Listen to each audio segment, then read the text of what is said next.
Friends, examination సరళి మనం పరిశీలిస్తే గత 10 సంవత్సరాల నుంచి పొలిటికల్‌కి సంబంధించిన అంశాలు చాలా తక్కువ వస్తున్నాయి.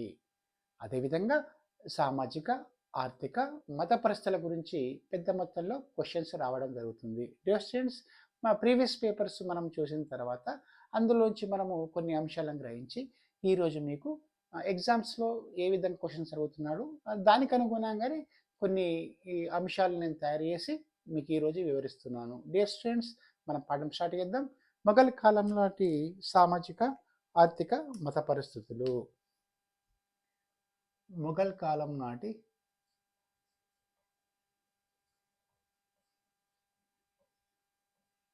సామాజిక, ఆర్థిక, మత పరిస్థితులు ఈరోజు పాఠ్యాంశం మనకు. స్టూడెంట్స్, మరి 16వ శతాబ్దంలో భారతదేశంలో చాలా మతాల వారు కలిసికట్టుగా జీవిస్తుండేవారు. ఓకేనా? టర్కులు, మొఘలాయులు, పార్షియన్లు, ఉజ్బెక్కులు, రాజపుత్రులు, మహారాష్ట్రులు, సిక్కులు వీరందరూ కలిసికట్టుగా జీవించేవారు. అదేవిధంగా ప్రజల్లో ఇరానీ, తురానీ, ఆగ్బన్, అబిసియన్, అరేబియన్, మొఘల్స్, తురుష్కులు అనే జాతుల వారు కూడా జీవించేవారు. స్టూడెంట్స్, అంటే విదేశీయులు ప్లస్ స్వదేశీయులు కలిసి ఉమ్మడిగా జీవించేవారు. అంటే వాళ్ళందరూ కలిసికట్టుగా జీవించేవారు. ఇంక్లూడింగ్ వివాహాలు కూడా చేసుకునేవారు. స్టూడెంట్స్ చూడండి, అంటే ఆ రోజులలో ఈ మొఘల్ చక్రవర్తి కాలంలో ఔరంగజేబు వచ్చే వరకు పరమత సహనం ఉండేది. అంటే అన్ని మతాల వారు గౌరవించుకునేవారు, అన్ని మతాల వాళ్ళ పండుగలను కలిసికట్టుగా జరుపుకునేవారు. డియర్ స్టూడెంట్స్, చూద్దాం మరి ఈ సామాజిక పరిస్థితులు.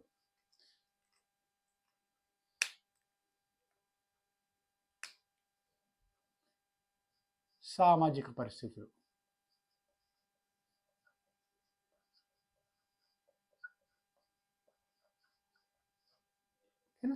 ఈ సామాజిక పరిస్థితులలో మొఘలుల కాలంలో కుల వ్యవస్థ కూడా ఉండేదని చెప్తారు.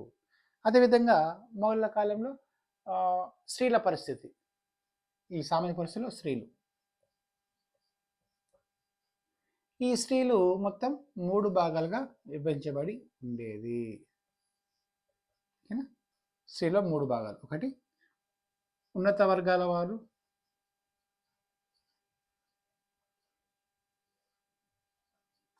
2 సామాన్య వర్గాల వారు, సామాన్య స్త్రీలు, ఉన్నత వర్గాల స్త్రీలు, సామాన్య స్త్రీలు, 3 భోగ స్త్రీలు.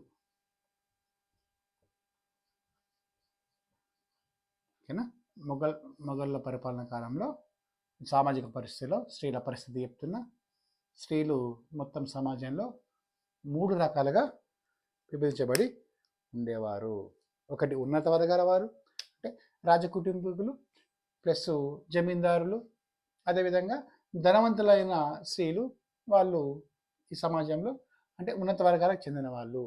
వీళ్ళు రచనలు కానీ, వ్యాపారం చేయడం కానీ, అదేవిధంగా సైన్యంలో కూడా సలహాలు ఇచ్చేవారుగా పనిచేసేవారు.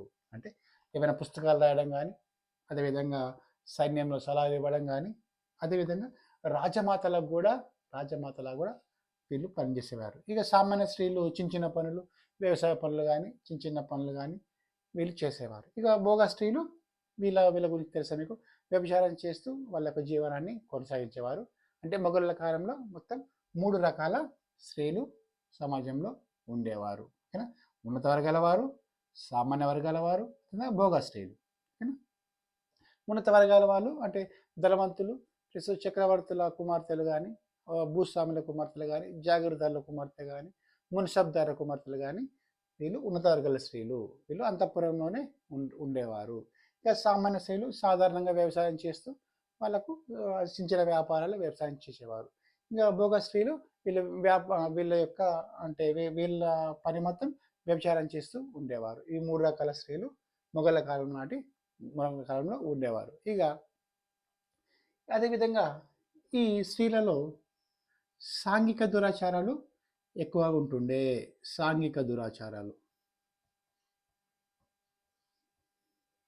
సాంఘిక దురాచారాలు. ఓకేనా? అంటే యాక్చువల్గా చెప్పాలంటే మొఘల్ చక్రవర్తుల కాలంలో స్త్రీలు దుర్బల పరిస్థితులు ఎదుర్కొనేవారు. అంటే స్త్రీల పరిస్థితి చాలా ఘోరంగా ఉండేది.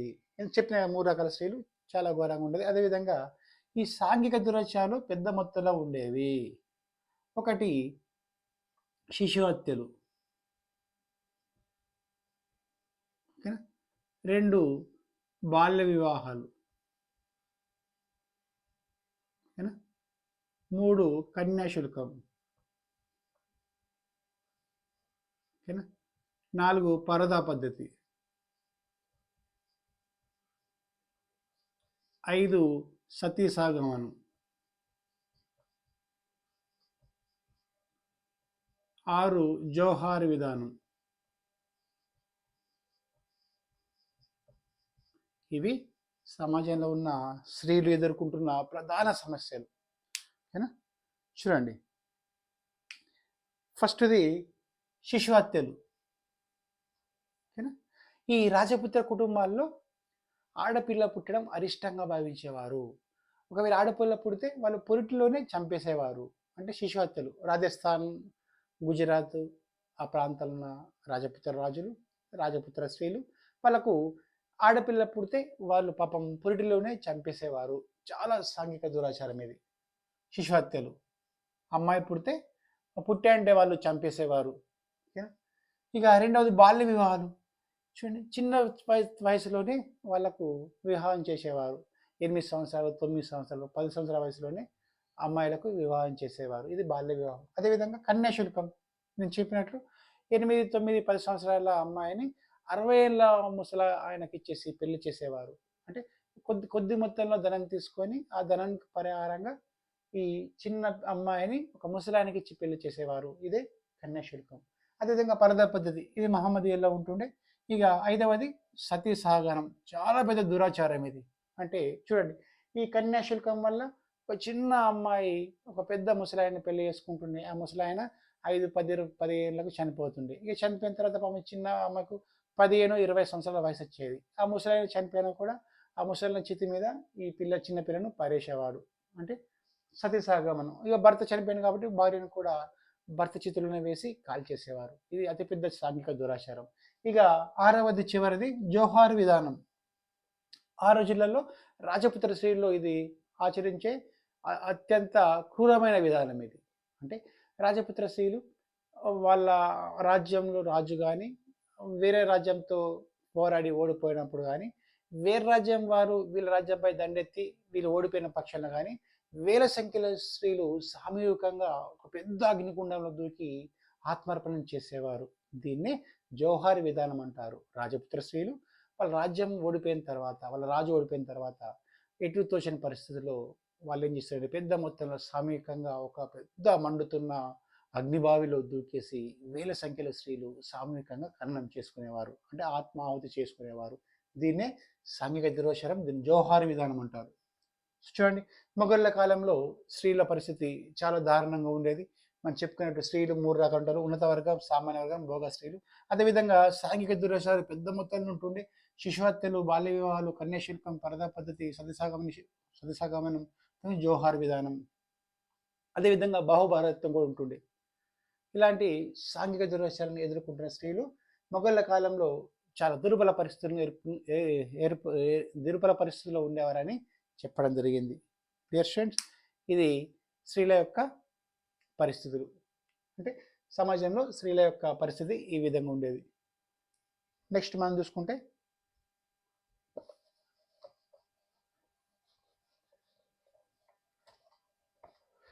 ఇక రెండవది మనకు ఆర్థిక పరిస్థితులు.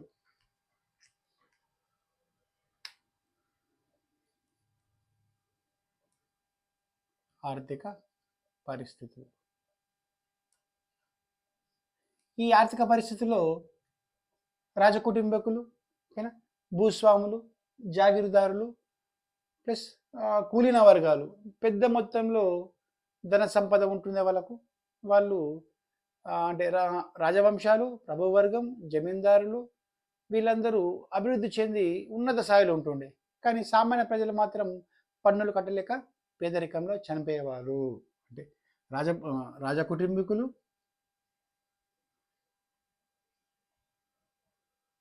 జమీందారులు, అదేవిధంగా భూస్వాములు, వీళ్ళకు పెద్ద మొత్తంలో ధనం ఉంటుండే, విలాసాల్లో జీవిస్తుండేవారు. కానీ సామాన్య ప్రజలు మాత్రం ట్యాక్స్ కట్టలేక పేదరికంలో మగ్గి చనిపోయేవారని చరిత్రకారులు చెప్తారు. సామాన్యులు పన్నుల భారంతో పేదరికంలోకి వెళ్ళిపోయేవారని చెప్తారు. ఇక రాజవంశాలు, ప్రభువర్గం, జమీందారులు వీళ్ళందరూ అభివృద్ధి చెందేది. అంటే పైసలతో మునిగి వాళ్ళు జల్సాలు చేసేవారు. కానీ సామాన్య ప్రజలు మాత్రం వాళ్ళ పరిస్థితి చాలా ఘోరంగా ఉంటుండే. ట్యాక్సులు కట్టలేని పరిస్థితి కూడా ఉంటుండే. అంటే పంటలు పండక, కరువు పరిస్థితులు, వర్షాలు కురవక, ఎటువంటి అంటే చాలా దుర్భర జీవితాన్ని గడిపేవారు సామాన్య ప్రజలు. అంటే ధనవంతులు, భూస్వాములు, రాజులు, వాళ్ళ కుటుంబీకులు ధనంతో అంటే విలాసం చేస్తుండేవారు. అదేవిధంగా దానికి ఈ సామాన్యులు అంటే చాలా దుర్బలంతో, పేదరికంతో పన్నులు కట్టిన పరిస్థితులు కూడా ఉండేదని చెప్తారు. ఇక ఇది ఇది దీని తర్వాత వ్యవసాయం.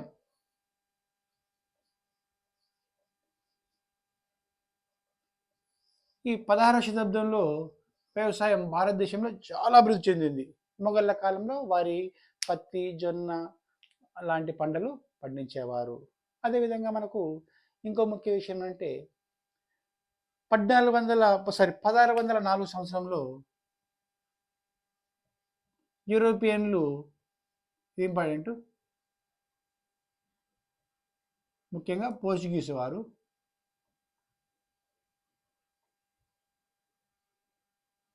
ఇండియాలో పొగాకును ప్రవేశపెట్టారు. చాలా ఇంపార్టెంట్, చాలాసార్లు అడిగిండు క్వశ్చన్. పొగాకును ప్రవేశపెట్టారు. చూడండి, 1604 సంవత్సరంలో యూరోపియన్లు అంటే పోర్చుగీస్ వారు భారతదేశంలో పొగాకును ప్రవేశపెట్టారు. అదేవిధంగా ఆయినీ అక్బరి గ్రంథంలో అబుల్ ఫజల్ ఇండియాలో 41 రకాల పంటలు పండేవని చెప్పాడు. ఇది ఇంపార్టెంట్. ఇది పొగాకు ఒకటి అయిపోయింది. ఆయినీ అక్బరి గ్రంథంలో అబుల్ ఫజల్ ఇండియాలో మొత్తం 41 రకాల పంటలు పండేవని చెప్పాడు. రకాల పంటలు పండేవని చెప్పాడు. చూడండి, వ్యవసాయంలో ముఖ్యంగా 2 విప్లవాత్మక మార్పులు. అంటే ఆ రోజులలో పొగాకును యూరోపియన్లు ప్రవేశపెడతారు. అంటే పోర్చుగీస్ వారు 1604 సంవత్సరంలో ఇండియాకు పొగాకు పంటను తీసుకొస్తారు.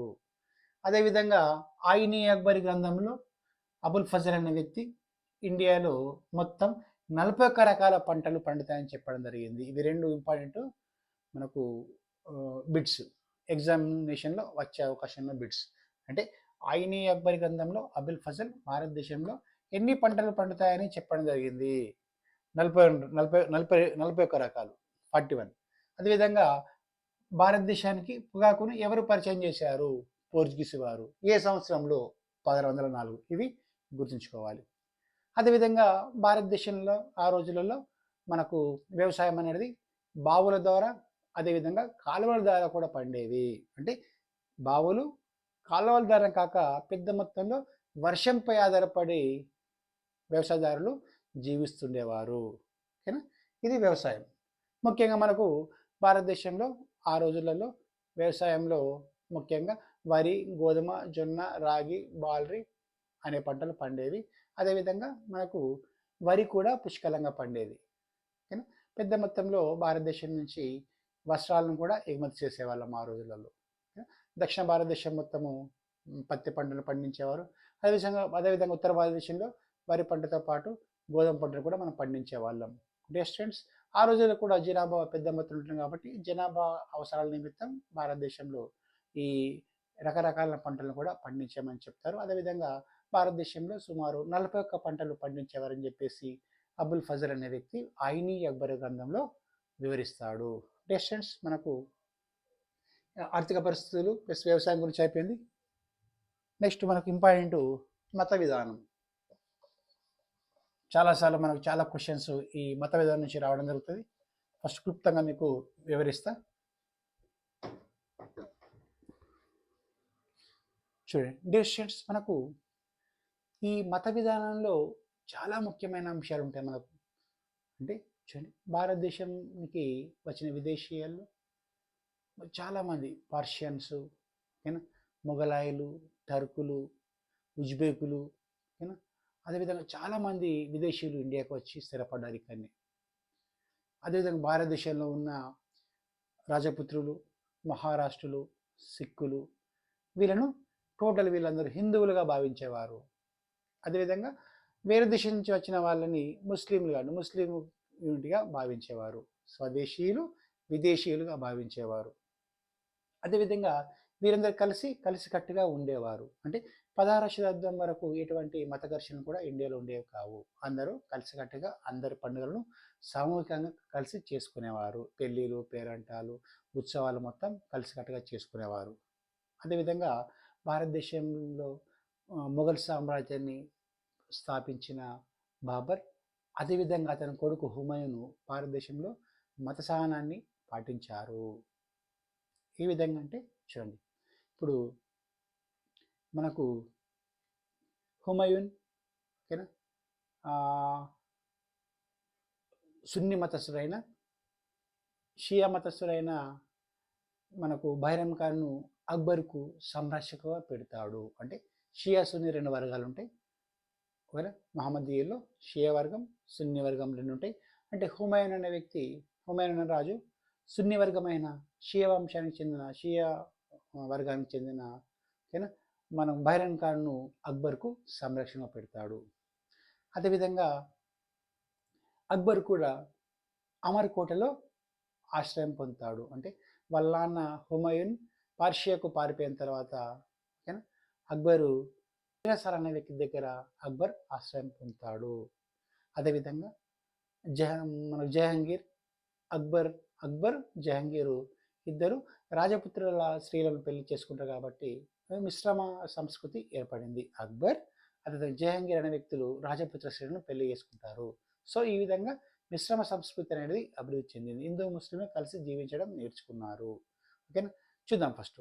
అదేవిధంగా మత సామ్రాజ్యానికి నిదర్శనం ఏమిటంటే, ఇప్పుడు తైమూర్, చెంగిజ్ ఖాన్ అంటే అక్బర్కు సంబంధించిన వాళ్ళు, అక్బర్ యొక్క రక్త సంబంధిక వాళ్ళు. చెంగిజ్ ఖాన్ అనే వ్యక్తి బౌద్ధ మతాన్ని స్వీకరించినప్పటికీ కానీ అన్ని మతాలను సమానంగా చూసిండు. తైమూర్ అనే వ్యక్తి గొప్ప యుద్ధవీరుడు, అతను చూసి అందరూ భయపడేవారు. కానీ అతను మహమ్మదీయుడైనా అన్ని మతాలను సమంగా చూసిండు. అంటే తైమూరు, చెంగిజ్ ఖాన్ల వారసుడైన బాబర్ కూడా ఇండియాలో పరమత సహనాన్ని పాటించారు. అతని కుమారుడు కూడా పరమత సహనాన్ని పాటించాడు. అదేవిధంగా గ్వాలియర్ పాలకుడైన రాజా విక్రమ్జిత్ యొక్క వంశీకులు కోహినూర్ వజ్రాన్ని హుమాయూన్కి ఇస్తారు. ఇది చాలా ఇంపార్టెంట్. మత పరిస్థితులు ఈ తర్వాత రాస్తా, ఫస్ట్ చెప్తా. అయితే ఈ కోహినూర్ వజ్రాన్ని, ఓకేనా, గ్వాలియర్ రాజు విక్రమ్జిత్ వంశీయులు, కోహినూర్ వజ్రాన్ని గ్వాలియర్ రాజు విక్రమ్జిత్ వంశీయులు హుమాయూన్కు బహుమానంగా ఇస్తారు. ఎంత మంచి విషయం. అంటే చరిత్రలో బాబరు ప్లస్ హుమాయూన్ రాజపుత్రులను ఓడించినప్పటికీ వాళ్ళను క్షమించి వదిలేయడం జరిగింది. ఓకేనా, హుమాయూన్, బాబర్ రాజపుత్రులను ఓడించినప్పటికీ వాళ్ళందరినీ క్షమించి యుద్ధ ఖైదులో చేయకుండానే క్షమించి వదిలేయడం జరిగింది. ఈ విధంగానే హుమాయూన్కు వీళ్ళు రాజపుత్రులు విక్రమ్జిత్ వంశీయులు, గ్వాలియర్ రాజు విక్రమ్జిత్ వంశీయులు ఇతనికి కోహినూర్ వజ్రాన్ని బహుమానంగా ఇస్తారు. అదేవిధంగా అక్బర్ కూడా రాజపుత్రుల దగ్గరనే ఆశ్రయం పొందుతాడు. చూడండి, ఈ విధంగా భారతదేశంలో పరమత సహనంతో పాటు హిందూ ముస్లిం సంస్కృతి, మిశ్రమ సంస్కృతి కూడా ఏర్పడడం జరిగింది. జహాంగీరు, అక్బర్ లాంటి గొప్ప చక్రవర్తులు హిందూ రాజపుత్ర స్త్రీలను పెళ్లి చేసుకున్నారు. కానీ సమాజంలో వాళ్ళు మమేకమయ్యారు. డియర్ స్టూడెంట్స్, చూద్దాం ఫస్ట్ మరి మొఘళ్ళ కాలంలో మత పరిస్థితులు.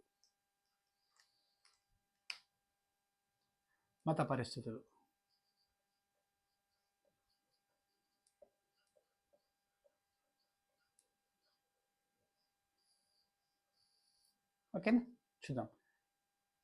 మనము ఫస్ట్ చెప్పినట్లు చెంగీజ్ ఖాన్ భయంకరమైన యుద్ధవీరుడైనప్పటికీ అతడు బౌద్ధ మతాన్ని అనుసరించినప్పటికీ అన్ని మతాలను సమానంగా చూసిండు. అదేవిధంగా తైమూర్ మహమ్మదీయుడైనప్పటికీ అన్ని మతాలను సమానంగా చూసిండు. బాబర్, హుమాయూన్ కూడా వీళ్ళపై రాజపుత్రులపై గెలిచినప్పటికీ అందరినీ క్షమించి వదిలేశారు. అదేవిధంగా గ్వాలియర్ రాజు కోహి నిర్వచనాన్ని ఇవ్వడం జరిగింది. అదేవిధంగా అక్బరు మత్వర్సల్ అక్బర్ ఇంపార్టెంట్. ఇతడు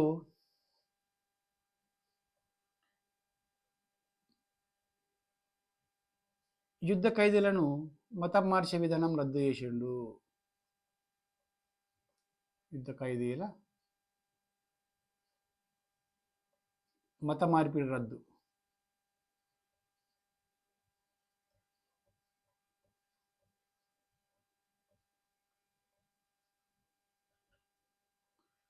అదేవిధంగా జిజియా పన్నును రద్దు చేశాడు. అదేవిధంగా తీర్థయాత్రల పన్నును రద్దు చేశాడు. తీర్థయాత్రల పన్ను.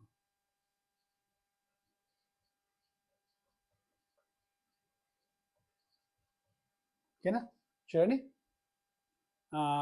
జిజియా పన్ను 1564,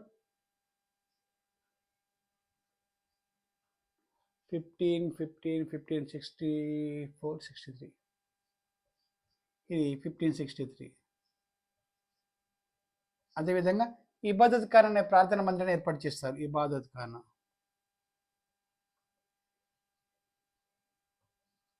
ప్రార్థనా మందిరం.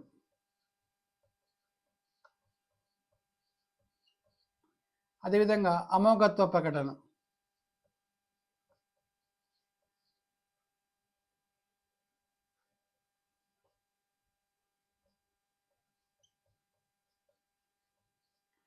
దినీయులైన మత స్థాపన.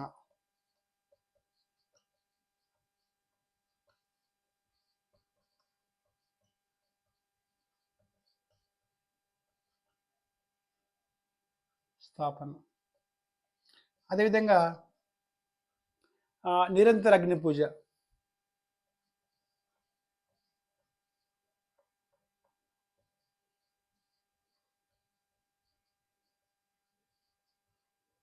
ఇవి అక్బర్ అనుసరించిన మత విధానం. చూడండి, ఇందులో మనకు ఇబాదత్ ఖాన్ 1575, దినీయలాయ్ 1582, అమోఘత్వ ప్రకటన 1579. ఈ నిరంతర అగ్ని పూజ కూడా 1579. అదేవిధంగా ఇంకోటి ముఖ్యమైనది ఖమార్గా సంఘటన. ఓకేనా, ఖమార్గా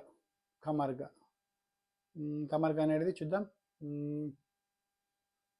అక్బర్ ప్రవేశపెట్టిన మత సంస్కరణలు.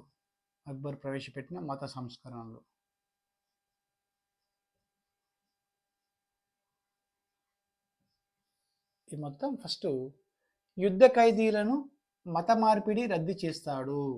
ఆ రోజులలో యుద్ధంలో ఖైదీలుగా బంధించబడిన వాళ్ళను, అంటే వాళ్ళు ఇస్లాం మతంలోకి మార్పు చేసేవారు. ఆ రోజులలో యుద్ధ బందీలను ఇస్లాం మతస్థులుగా మార్చేవారు. దీన్ని అక్బరు రద్దు చేశాడు. రెండవది, తీర్థయాత్రల పన్నును కూడా రద్దు చేశాడు 1563లో. అక్బరు తీర్థయాత్రల పన్నును 1863 సంవత్సరంలో రద్దు చేశాడు. ఎందుకంటే ఆ రోజుల్లో హిందువులు అన్ని పుణ్యక్షేత్రాలకు తిరిగేవారు. సో మహమ్మదీ రాజులు తీర్థయాత్రల పన్నులు వేసేవారు. సో అక్బరు రాజ్యానికి వచ్చిన తర్వాత 1563లో తీర్థయాత్రల పన్ను కూడా రద్దు చేస్తాడు. ఇక మూడవది జిజియా పన్ను రద్దు. ఆ రోజులలో హిందువులు జుట్టు పెంచుకునేవారు. ఈ జుట్టుపై వేసే పన్నే జజియా పన్ను. దీన్ని కూడా అక్బరు 1564లో రద్దు చేశాడు. ఈ 3 ఇంపార్టెంట్. ఇక ఇంకోటి, అక్బరు ఇబాదత్ ఖాన్ అనే ప్రార్థనా మందిరాన్ని 1570 సంవత్సరంలో ఫతేపూర్ సిక్రీలో స్థాపించాడు. ఫతేపూర్ సిక్రీ ఓకేనా. ఇబాదత్ ఖాన్ అనే ప్రార్థనా మందిరాన్ని 1575లో అక్బరు ఫతేపూర్ సిక్రీలో స్థాపించాడు. అదేవిధంగా అక్బర్ అమోఘత్వ ప్రకటనను 1579లో ప్రకటించారు. అమోఘత్వ ప్రకటనను అక్బర్ 1579లో ప్రకటించాడు. అదేవిధంగా దిన్ ఈ ఇలాయ మతాన్ని అక్బర్ 1582 సంవత్సరంలో ప్రారంభిస్తాడు. అంటే సర్వమతాల సమానం అని చెప్పేసి సుల్ ఏ కుల్ అనే నినాదాన్ని అక్బర్ అంటే ప్రపంచ శాంతి కోసం, అంటే సుల్ ఏ కుల్ అంటే సుల్ ఈ కుల్ అంటే ప్రపంచ శాంతి, అంటే ప్రపంచ శాంతి కోసము అక్బర్ దిన్ ఈ ఇలాయన మతాన్ని స్థాపిస్తాడు. అదేవిధంగా అక్బర్ 1579 నుంచి జైన మత ప్రభావం వల్ల నిరంతర అగ్ని పూజను చేస్తాడు. అక్బర్ చక్రవర్తి 1579 నుంచి నిరంతర అగ్ని పూజను చేస్తాడు. అదేవిధంగా వీటన్నిటికీ కారణము ఈ కామర్గ ఘటన. కామర్ ఘటన 1578లో జరుగుతుంది. దీనికి చరిత్రకారులు ఒక చిన్న స్టోరీ చెప్తారు. కామర్గా అనేదాన్ని,